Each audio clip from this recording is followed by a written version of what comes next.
सभी छात्रों को नमस्कार। आइए आज हम प्रश्नावली 2.1 के प्रश्न हल करके देखेंगे। इसके प्रश्न क्रमांक 1 में लिखा है कि हमें प्रश्नों के मुख्य मान ज्ञात करना है, जिसमें प्रश्न नंबर 1 से 10 तक के सारे प्रश्न हमें हल करके देखना है। आइए हम पहला प्रश्न हल करते हैं, जिसमें हमें साइन इनवर्स -1/2 का मुख्य मान ज्ञात करना है।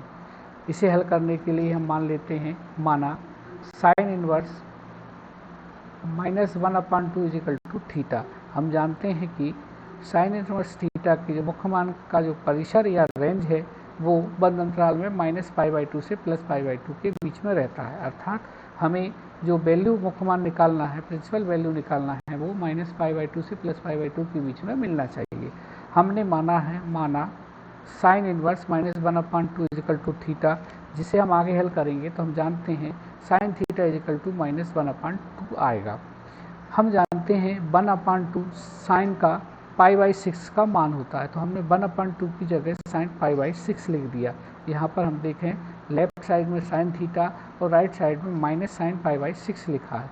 यदि हम इस माइनस चिन्ह को हटाना चाहें तो हम इसे लिख सकते हैं साइन थीटा = साइन -π/6, क्योंकि हम जानते हैं साइन माइनस थीटा का मान जो होता है माइनस साइन थीटा के बराबर होता है। अर्थात हम माइनस साइन थीटा की जगह साइन माइनस थीटा लिख सकते हैं। इसी प्रकार हमने माइनस साइन π/6 की जगह साइन -π/6 लिख दिया है।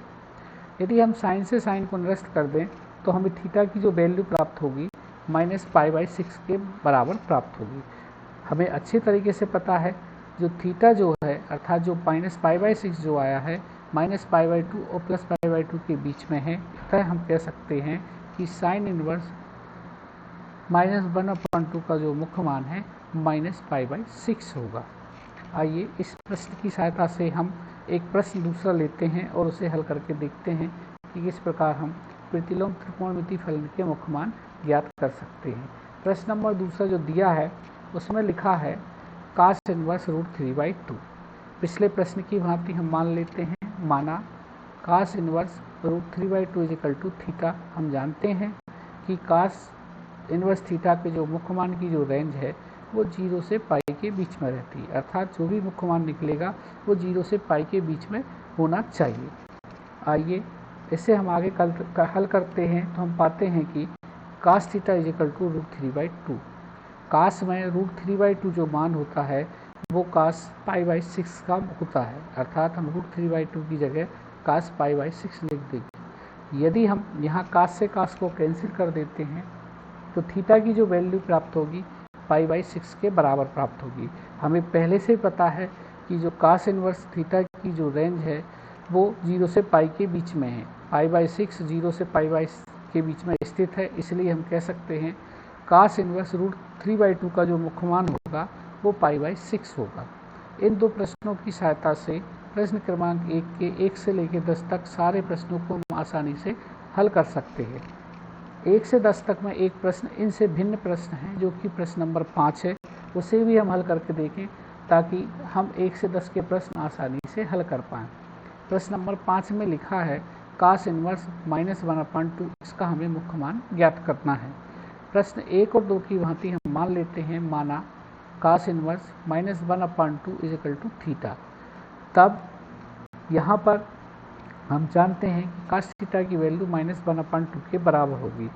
cos में 1/2 जो वैल्यू होती है वो π/3 की होती है, तो हमने 1/2 की जगह cos π/3 लिख दिया। परंतु यहाँ हम देखते हैं बाईं तरफ cos थीटा और दाईं तरफ -cos थीटा लिखा है। यहाँ से हमें माइनस चिन्ह हटाना है, पर प्रश्न 1 की भांति यहाँ नहीं हटा सकते, क्योंकि प्रश्न 1 में साइन थीटा = -sin π/6 लिखा था।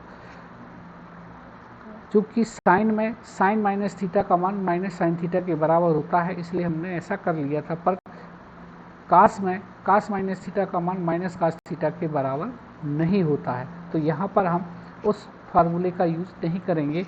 पर हम यह जानते हैं कि cos π-थीटा का जो मान है माइनस cos थीटा के बराबर होता है। तब हम माइनस cos π/3 की जगह cos π - π/3 लिख लेंगे, ताकि यह माइनस का चिन्ह यहाँ से हट जाए। तो हम देखते हैं कि कास थीटा की वैल्यू हो जाएगी कास थीटा बराबर कास पाई माइनस पाई बाई 3। पाई में से पाई माइनस 3 को माइनस कर देंगे तो हमें प्राप्त होगा कास थीटा बराबर कास 2 पाई बाई 3। यहाँ हम यदि कास से कास को निरस्त कर देते हैं तो थीटा की जो वैल्यू प्राप्त होगी pi by 3, 2 pi by 3। 2 pi by 3 जो है कास इनवर्स थीटा की जो मुख्य मान की रेंज है 0 से पाई उसके बीच में स्थित है। तब हम कह सकते हैं कास इनवर्स -1/2 का जो मुख्य मान होगा वो 2 पाई बाई 3 होगा। इस प्रकार प्रश्न नंबर पहला, दूसरा और पांचवें की सहायता से प्रश्न क्रमांक 1 से 10 तक के प्रश्न आप आसानी से हल कर सकते हैं। यहाँ किसी भी प्रश्न में कोई दिक्कत आती है 1 से 10 तक तो कमेंट बॉक्स में अवश्य लिखें, ताकि उन प्रश्नों का समाधान आपके सामने अगली वीडियो में दिया जा सके। तब तक के लिए आप सभी को नमस्कार।